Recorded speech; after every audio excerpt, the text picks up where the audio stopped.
Hello, hillclimb fans. So this is a special, super deformed cartoon car of a really special car in real life. This is a Suzuki Aerio from the 2001 Pikes Peak hillclimb. And unfortunately the car didn't finish, it had mechanical failures, but the thing was powered by a 1000 horsepower V6 twin turbocharged engine. It has a two-frame chassis. It's basically built specifically for that race. It's possible I actually saw this car racing. I did go to the Pikes Peak hill climb either somewhere between 99 and 2001, so I always knew it as the Suzuki Aerio from Gran Turismo fame. But maybe it's this what I saw. Maybe one day I'll do a photo video of that Pikes Peak race. So let's take a look here. There it is blazing up a mountain. Doesn't have those side canards. But then again, this photograph doesn't have the side canards. It's got some of the sponsorship, but not all of it.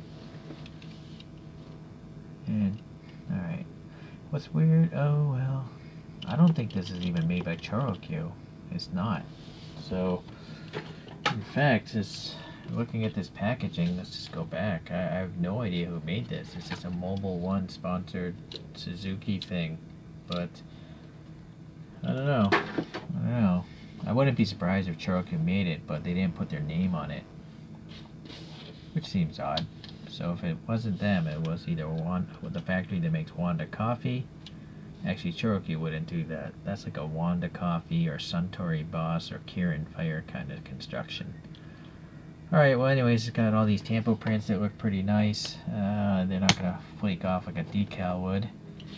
And then, yeah, this giant black rear section, the giant splitter, downforce, black in there, black in this grille, blacked out headlights. It doesn't actually have headlights. The race only takes place during the day. And totally blacked out windows here. Bunch of vents but no extra paint. And then this really super thick Hot Wheels style wing.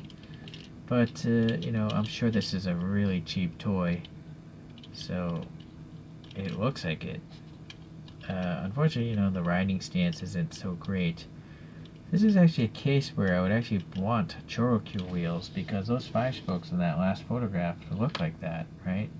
So in fact, let's take this apart and put some 5-spoke choro-qs on, just like in that photograph. Well, closer than these wheels. And let's see what's on the inside of this.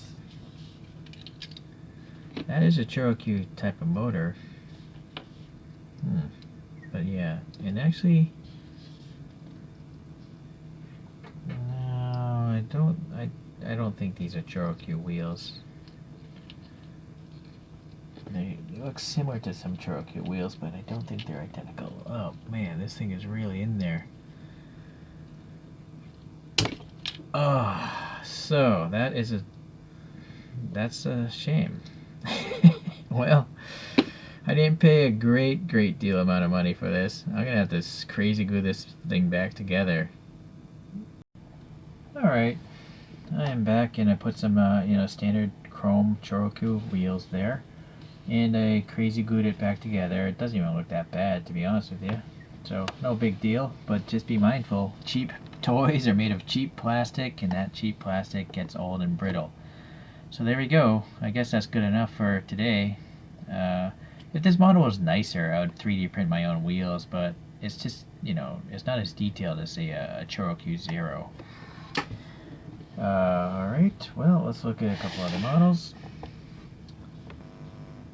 Now, I don't really have anything remotely close to this in 1/64 scale, but I do have these two Suzuki rally cars, both of which are made by a brand called CM's, but CM's is no longer around, so these are out of production, company's out of business.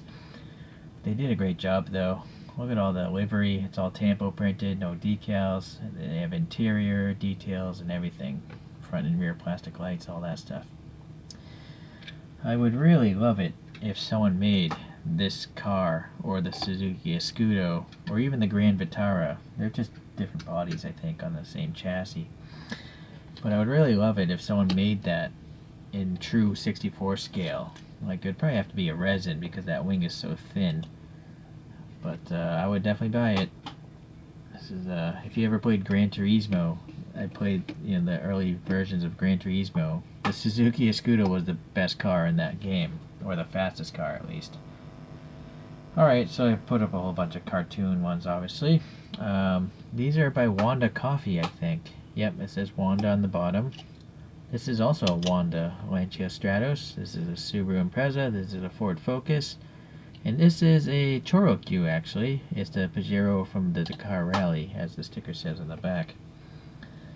So those are my off-roady kind of race vehicles.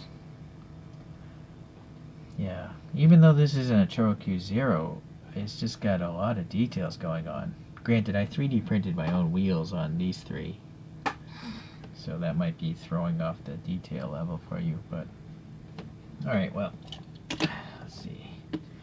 Also, those other, well, this one doesn't paint it. This one is painted red, so it looks nicer. This is just raw red plastic. So again, it gives it a cheap feel to it, just having raw red plastic. Kind of like this. This also is raw plastic, but it's also free. That came with a can of coffee, so you can't expect something free to be awesome. Alright, well, it's a really interesting cartoon deformed vehicle. It really makes me want to get, a nicer True 64 scale one. Hopefully someone out there loves this car enough in real life that they'll make a scale model of it. But until then, I guess I'm going to have to live with the cartoon version. Alright, well thanks for watching, guys. See you next time.